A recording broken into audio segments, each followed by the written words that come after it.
Hi, I'm Michelle Levine of Wellminded, and I'm here today to talk with Otis Johnson, who is our Adolescent Education Director.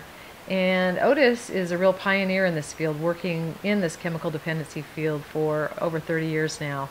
And he's going to talk to us today about the pill and drug epidemic amongst our young people in Orange County. I'm here with Welminded Center, and I'm interviewing Otis Johnson today regarding adolescence and substance abuse. Okay. So I wanted to ask you, in your mind, what's your concern about adolescence and substance abuse? Do you think there's a problem in general? Well, having worked in the field for the last 30 years, I've seen an explosion and almost an epidemic of alcohol and drug use among teenagers. Before it was primarily, confined to alcohol and some marijuana.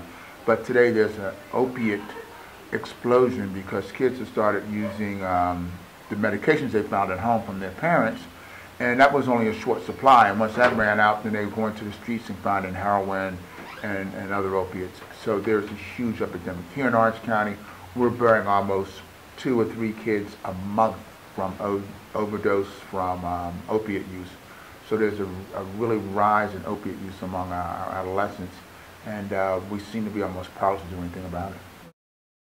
Opposite side of that, if you have friends that stay in recovery, you have the best friends in the world. They got your back, they're there for you. The program requires that honesty, commitment. You can't find a better friend.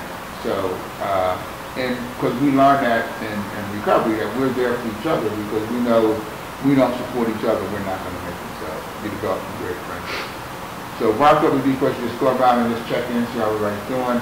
And then I'm just going to do some work on step 1 today about the concept of being powerless over alcohol.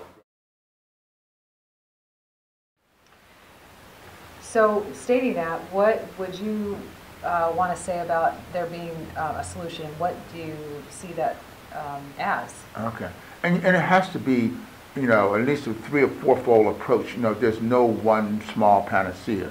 Everything from education, intervention, treatment has to be, approach, and even some legal, things about the doctors who are giving out these punishments, identifying them and bringing them to bear with that.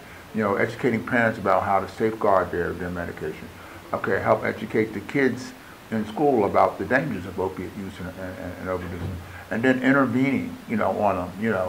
An intervention is you go in and go, no, your behavior is inappropriate, you're using, you're going to go to treatment whether you like it or not, and they're forced into it. And then if you can get them into some kind of treatment program. I know residential is preferred, but that's rather costly, but we have a lot of good outpatient programs. But you need to start to where the kids are. At least approach and educate them and monitor them, drug test them, whatever parent has to do, because you don't want to lose your child. And it really is going to take a whole community effort, an effort from the families and physicians and doctors and people working in the field to bring this thing to bear.